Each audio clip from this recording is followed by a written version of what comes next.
SLBC project ప్రమాదం దేశవ్యాప్తంగా ఎందుకు సంచలనంగా మారింది?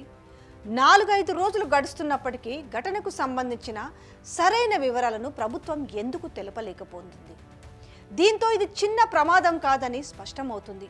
ఈ ప్రమాదంలో కార్మికులతో పాటు ఎక్కువగా పనిచేస్తున్న పేరు tunnel boring machine. Tunnel boring machine ఎలా పనిచేస్తుంది? దీని వ్యయం ఎంత? టన్నెల్ బోరింగ్ మిషన్ ఎస్ఎల్బిసి ప్రాజెక్టులో మాత్రమే వాడతారా? ఈ మిషన్ తయారీకి అయ్యే ఖర్చు ఎంత? ఈ వివరాలను తెలుసుకునే ప్రయత్నం చేద్దాం. ఎందుకంటే చాలా మంది దీని మీద ఫోకస్ చేశారు. వాట్ ఈస్ ద అసలు టీబీఎం మిషన్ అనేసి. అయితే ఈ పనులు జరుగుతున్న 4వ రోజునే టన్నెల్ బోరింగ్ అవతల సైడు పైకప్పు కూలింది. ఈ క్రమంలో నీరు మట్టితో ఆ సైడు మొత్తం నిండిపోయింది. 8 మంది కార్మికులు అక్కడే చిక్కుకున్నారు. 4-5 రోజుల నుంచి వారిని బయటకు తీసుకొచ్చేందుకు సకల ప్రయత్నాలు జరుగుతున్నాయి. ఈ నేపథ్యంలో ప్రమాదం జరిగిన సొరంగాన్ని తవ్వుతున్న ఈ టన్నెల్ బోరింగ్ మిషన్ గురించి ఆసక్తికర విషయాలు బయటికి వస్తున్నాయి. అవేంతో మీ ముందుకు పెట్టే ప్రయత్నం నేను చేస్తాను. ఈ మిషన్ ఇంతలా హైలైట్ కావడానికి ప్రధాన కారణం ఎస్ఎల్బిసి ప్రాజెక్టు ప్రమాదంలో టన్నెల్ మిషన్ కూడా దెబ్బతినడమే. ఎస్ఎల్బిసి ప్రాజెక్టులో వాడుతున్న యంత్రాన్ని టీబీఎం మిషన్ అని అంటారు. అంటే టన్నెల్ బోరింగ్ మిషన్ అని అర్థం. ప్రస్తుతం ఎస్ఎల్బిసిలో ఉపయోగిస్తున్న మిషన్ డబుల్ షీట్ టీబీఎం. ఎందుకు దీన్ని వాడుతున్నారనే విషయానికి వస్తే, మిగిలిన అన్ని పద్ధతుల కంటే టన్నెల్ బోరింగ్ మిషన్ ద్వారా శబ్దాలు తక్కువగా వస్తాయి. పైన ఉన్న నల్లమల్ల అడవులో మరెక్కడా తవ్వకుండా పైకి శబ్దాలు రాకుండా ఉండడానికి ఈ మిషన్ ని వాడుతున్నారు. డ్రిల్లింగ్, బ్లాస్టింగ్ చేయకుండా మట్టిని తొలగించడానికి ఈ యంత్రమే బెస్ట్ చాయిస్.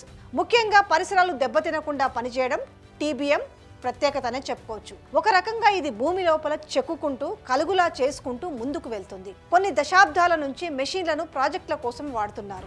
ఇందులో మెషిన్ ముందు వైపు తిరిగే చక్రం ఒకటి ఉంటుంది. దాన్నే కట్టర్ హెడ్ కూడా అంటారు. తర్వాత మేరింగ్ ఉంటుంది. అలాగే వచ్చిన వ్యర్థాలను పట్టే వ్యవస్థ కూడా టీబీఎంలో ఉంటుంది. మట్టి, రాయి ఎంత గట్టిగా ఉంది, నీరు ఊరే శాతం ఎంత, దాన్ని బ్యాలెన్స్ చేసుకుంటూ ఈ మిషన్ పనిచేస్తుంది. Concrete lining, main beam, gripper, single shield, double shield, earth pressure, balance, open face top, ground, ఇలా చాలా రకాల యంత్రాలు ఈ టీబీఎంలో ఉంటాయి. మధ్యలో ఎలాంటి యాక్సెస్ లేని ప్రపంచంలోనే పెద్ద టన్నెల్లో ఒకటి ఈ ఎస్ఎల్బిసి. ఢిల్లీకి చెందిన జేపీ గ్రూప్ అనే కంపెనీ మొదటి నుంచి ఈ ప్రాజెక్టుకు కాంట్రాక్టర్గా ఉంది.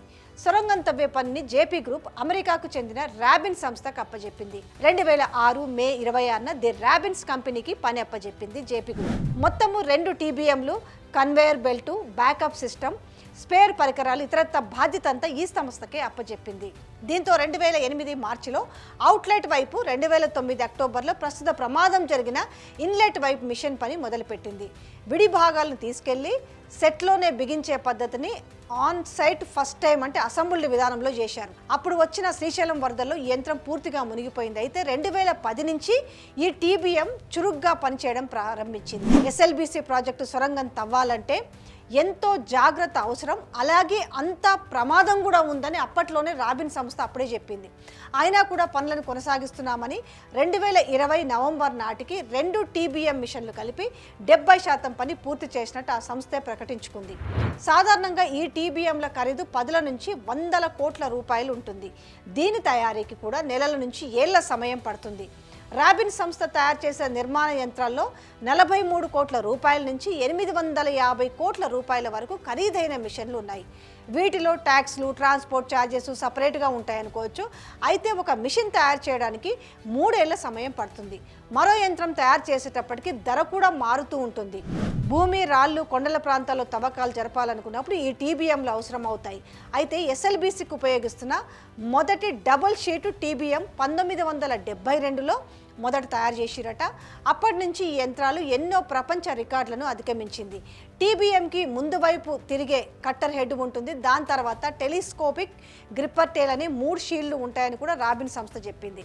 ప్రపంచంలో భూమి కింద నిర్మాణాల పనులు చేపట్టే యంత్రాల తయారీలో పేరు ఉన్న సంస్థలో అమెరికాకు చెందిన ర్యాబిన్స్ ఒకటి.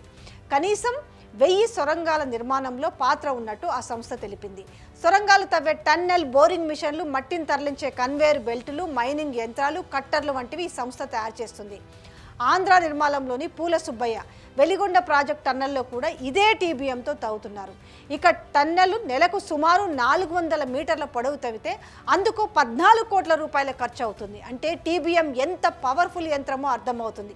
ఇంతటి టెక్నాలజీ యంత్రం ఉన్న ఎందుకు ఎస్ఎల్బిసి ప్రాజెక్టు 20 ఏళ్ళు అయిందంటే అది ఎందుకు పూర్తి కాలేదనేది కూడా ఒకసారి తెలుసుకుందాం. ఈ ఎస్ఎల్బిసి తెలంగాణలోని పెండింగ్లో ఉన్న ప్రాజెక్ట్ ఇది. ఈ ప్రాజెక్టు పూర్తి కోసం 20 ఏళ్లుగా ఎదురుచూపులు తప్పడం లేదనే చెప్పాలి. ఉమ్మడి నల్గొండ జిల్లాకు సాగునీరు అందించాలన్న లక్ష్యంతో ఈ ప్రాజెక్టుకు శ్రీకారం చుట్టారు. శ్రీశైలం బ్యాక్ వాటర్ని వినియోగించుకొని నల్గొండ జిల్లాలోని ప్రధానంగా దేవరకొండ, మునుగోడు నియోజకవర్గాలకు సాగునీటిని, ఫ్లోరైడ్ పీడిత ప్రాంతాలకు తాగునీటి అందించేందుకు శ్రీశైలం ఎడమగట్టు బ్రాంచ్ కెనాల్కు ఈ ప్రాజెక్టు తీసుకొచ్చారు.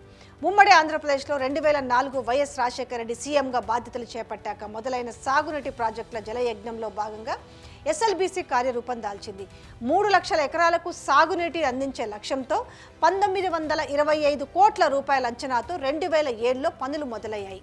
నిర్ణీత గడువు మేరకు ప్రాజెక్టు పనులు మొదలయ్యాక 4 ఏళ్లకు పూర్తి కావాల్సి ఉండాలి. కానీ ఇప్పటి వరకు పనులు మాత్రం పూర్తి కాలేదు.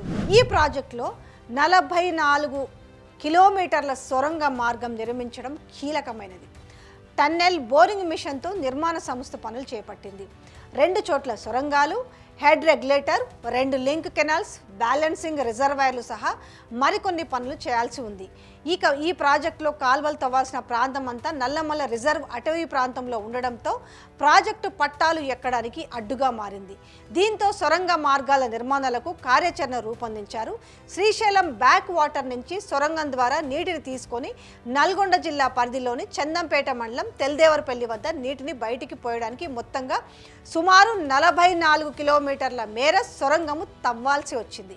ఇక్కడ కనిపిస్తున్నట్లుగా శ్రీశైలం వైపు ఇన్లెట్ 13.9 కిలోమీటర్ల దూరంలో, నల్గొండ జిల్లా చందంపేట మండలంలో అవుట్లెట్కు 20.4 కిలోమీటర్ల నిడివిలో సొరంగాలు తవ్వాలి. అయితే ఇది ఖర్చుతో కూడుకుంది. దీనికోసము కోట్లాది రూపాయలు ప్రభుత్వం వెచ్చించింది. టన్నెల్ బోరు మిషన్ తెప్పించింది. ఇది 2 సార్లు శ్రీశైలానికి భారీ వరదలు వచ్చిన సమయంలో నీటిలో మునిగిపోయి మరమ్మతులకు గురైంది. ఎస్ఎల్బీసీ ప్రాజెక్టును 1925 కోట్ల రూపాయల అంచనాతో మొదలు పెడితే అది ఇప్పుడు 4000 కోట్ల రూపాయలు దాటిపోయింది. ఈ ప్రాజెక్టు పూర్తి కోసం మరో 2000 కోట్ల వరకు నిధులు అవసరమవుతాయి. ఏళ్ల తరబడిగా టన్నెల్ పనులు జరుగుతుండడంతో సమస్యలు పెరగడమే కాకుండా బడ్జెట్ కూడా